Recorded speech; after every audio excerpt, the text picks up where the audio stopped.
Bienvenidos sean todos a esta primer unidad titulada Problemas en la entrevista y la evaluación diagnóstica. Sin duda, es sustancial tener un amplio conocimiento y experiencia en el área clínica para anticipar ciertas dificultades que se pueden presentar a lo largo de la fase de evaluación y en todo el proceso terapéutico en sí. Probablemente no hay una manera ideal de abordar a un cliente, puesto que las características personales y la historia de vida tanto del cliente como del terapeuta son un factor importante para que el resultado inicial sea favorable. Sin embargo, en un primer momento la preocupación y ansiedad del cliente pueden ser elevadas, por lo que son importantes ciertas fórmulas de cortesía y de expresión verbal en estas primeras intervenciones. Asimismo, tomará cierta relevancia propiciar un clima de confianza e interés. Es por esto que, durante esta unidad, se revisarán a través de lecturas diversas problemáticas presentes en la fase de la entrevista y evaluación diagnóstica. Y bueno, los temas que vamos a abordar en esta primera unidad son los siguientes. Tema 1.1, situaciones problemáticas por parte del terapeuta. Tema 1.2, errores de actitud y errores de técnica. Tema 1.3, situaciones problemáticas por parte del consultante. Tema 1.4, errores al inicio de la entrevista. Y tema 1.5, datos de calidad para buenos diagnósticos. Recordándoles que esta primera unidad se titula como problemas en la entrevista y evaluación diagnóstica. A modo de introducción puedo mencionar que en nuestra vida son los años que hemos vivido, los sucesos que nos han hecho como somos, la terrible casualidad de estar hoy vivos frente a otro ser humano, igualmente fruto del azar. Tenemos la tarea de comprenderle y hacernos comprender, porque comunicar es compartir, pero comunicar también es arriesgar. Solo comparte quien se pone a riesgo. ¿En qué consiste saber algo del otro? Empezar a saber algo del otro es, en primer lugar, poner en duda lo que ya sé o lo que creo saber gracias a terceras personas y procesar por mí mismo la información. Estar abierto a la sorpresa. La otra persona es un borrador que necesito confirmar en cada visita. En absoluto, un cuadro estático. Saber algo del paciente exige también reaprender nuestra profesión. Porque a diferencia de una cuenta en el banco, nuestros conocimientos, si los tenemos, no producen réditos. En pocos años, por no decir meses, el perezoso convierte la pericia en prejuicio. El perezoso contempla al paciente desde su conveniencia, ya sea banalizando sus quejas, ya sea dogmatizando sobre lo que debe hacer o dejar de hacer, en un intento de sacar del mundo esta complejidad tan incómoda y ahorrarse el esfuerzo de repensarlo. Porque la pericia no tiene patrimonio, la pericia siempre se construye en el presente, desde la creatividad, en esos últimos meses de nuestra vida y gracias a una permanente voluntad de hacerla, de estar en el mejor de nosotros mismos. Pericia es esta terca convicción de que solo quien reflexiona o al menos lo intenta cada una de las situaciones clínicas que vive es un buen y responsable profesional, y cuando inevitablemente nos equivocamos somos humanos. El dolor moral que vamos a experimentar lo atenúa esa profunda convicción de que hemos pensado las decisiones tomadas. Bueno, vamos a comenzar con el tema 1.1. el cual es el siguiente: situaciones problemáticas por parte del terapeuta. Acá tenemos tres ejemplos.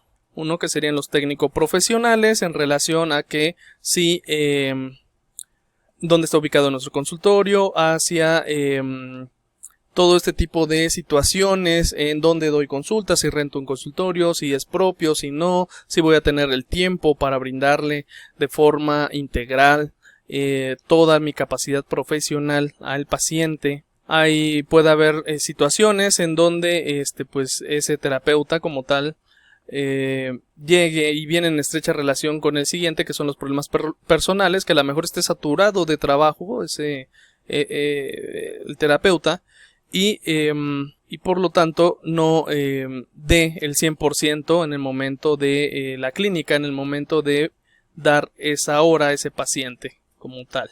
Todo eso lo van a estar ustedes analizando ya de lleno en este primer tema, en el tema 1.1, y también tenemos otro ejemplo que serían situaciones externas donde pueden presentarse por parte del mismo paciente que cancele la cita, que llegue tarde, que sin avisar cambie la hora de llegada, entonces en vez de llegar a la hora en que estaba programado, llegue posterior, y todo este tipo de situaciones externas ajenas a este proceso como tal terapéutico. Tema 1.2, errores de actitud y errores de técnica. En este tema 2.2 vamos a analizar todos estos tipos de errores que se pueden presentar en terapia. Tanto los que conllevan las habilidades clínicas propias del terapeuta como las predisposiciones biopsicosociales del terapeuta, que a lo mejor en alguna ocasión el terapeuta la noche anterior no durmió como debía, llegue cansado a dar terapia, entonces no va a dar el 100%, que a lo mejor sucedió alguna situación, si es que tiene otro trabajo, en su otro trabajo, que a lo mejor llegó muy estresado de su otro trabajo, que pudo haber tenido algún altercado, a lo mejor con su pareja, con su esposa, esposo, y llegue a dar esa terapia ya no al 100%, sino está pensando en otra situación.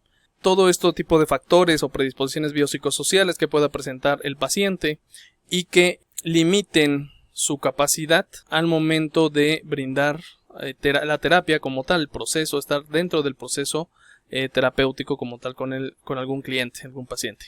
Todo eso ustedes lo van a abordar ya de lleno en el tema 1.2. Bien, en el tema siguiente, tema 1.3, situaciones problemáticas por parte del consultante. Aquí se manejan algunos ejemplos de problemáticas que puede presentar el paciente en la consulta. Pero antes de ello me gustaría aclarar que es muy necesario que nosotros contemplemos ese espectro de salud de enfermedad entre comillas, salud de enfermedad, de nuestros clientes desde la perspectiva psicosocial o biológica, pero con esta apertura mental de empatía hacia el paciente, no con estos errores de etiquetado, de una visión absolutista hacia ellos. Dentro de las problemáticas que podrían presentar el consultante, bueno, tenemos varios ejemplos, la situación o la crisis como tal que está presentando, que el terapeuta tenga capacidad de, si está el paciente en crisis, en situación de crisis, pueda atenderlo de forma eficaz.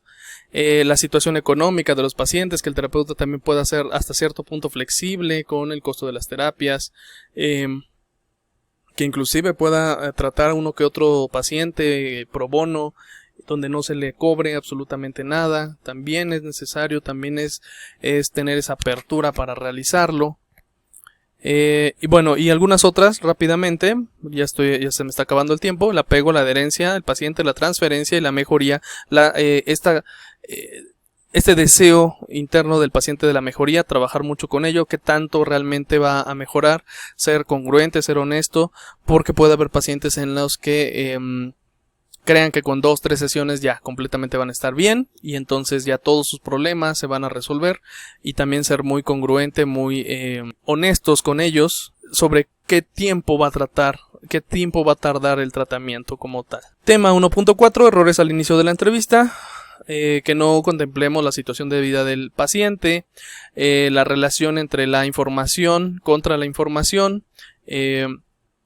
Debemos priorizar en la relación de nosotros con el cliente, en este caso, antes que el obtener puramente información, porque si el paciente está en una crisis, el paciente está llorando, si son pacientes que al tocar ciertos temas en automático empiezan a llorar, pues aquí lo ideal sería priorizar la relación que tengamos con ellos, trabajar esa situación antes que la obtención de alguna información específica sobre la vida del paciente.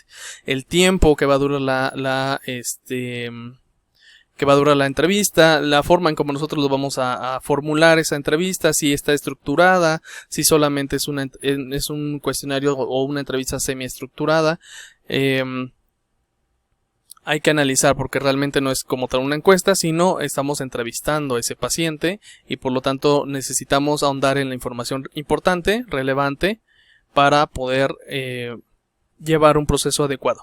Y para finalizar, los datos de calidad para buenos diagnósticos, y entre ellos tenemos el contexto psicosocial del paciente, obviamente la cultura que trae ese paciente, si es del mismo estado donde nosotros somos, donde nacimos, donde vivimos, si no, cómo es su cultura, indagar, actualmente sería bueno indagar cómo ha estado la violencia en la colonia donde vive, en la ciudad de donde pertenece, o el estado de donde pertenece, cómo fueron los usos y costumbres de ahí, inclusive, por ejemplo, si es un paciente que es parte de la diversidad sexual, también es necesario conocer si tiene una orientación sexual diversa, porque aunque el ciclo vital del desarrollo es el mismo que para cualquier persona, tienen ciertas características diferentes en el procesamiento de cada etapa del desarrollo, obviamente, ¿no? Porque en ese tipo de casos, pues también va involucrado el entre comillas, salir del closet y demás. Entonces, es sumamente importante, ¿no? Conocer el contexto psicosocial de nuestros pacientes. Y aquí es necesario mencionar algunos otros datos necesarios de obtener: áreas de impacto, consecuencias, desarrollo del problema como tal, cómo ha sido desarrollado, que está en estrecha relación con el anterior, que son cómo fue el área de impacto, cómo son las consecuencias de esa situación, de ese problema, cómo desembocó, fue agudo, tardó el paciente en darse cuenta de esa situación, cuánto tiempo lleva con esa problemática, cómo es su contexto a nivel familiar, cómo lo han percibido sus familiares respecto a ese problema en particular, y las expectativas, como ya mencionaba anteriormente, de que tiene el paciente hacia la terapia, hacia el proceso terapéutico como tal. Me despido de ustedes, les deseo el mayor de los éxitos, y ante cualquier duda, comentario o sugerencia, les recomiendo bastante plasmarlo en la sección de foro. Ahí yo les estaré respondiendo. Y también hay la posibilidad de que manden mensaje directo por medio de su plataforma. Así que me despido nuevamente de ustedes y les deseo una excelente y exitosa y productiva semana. Nos vemos pronto.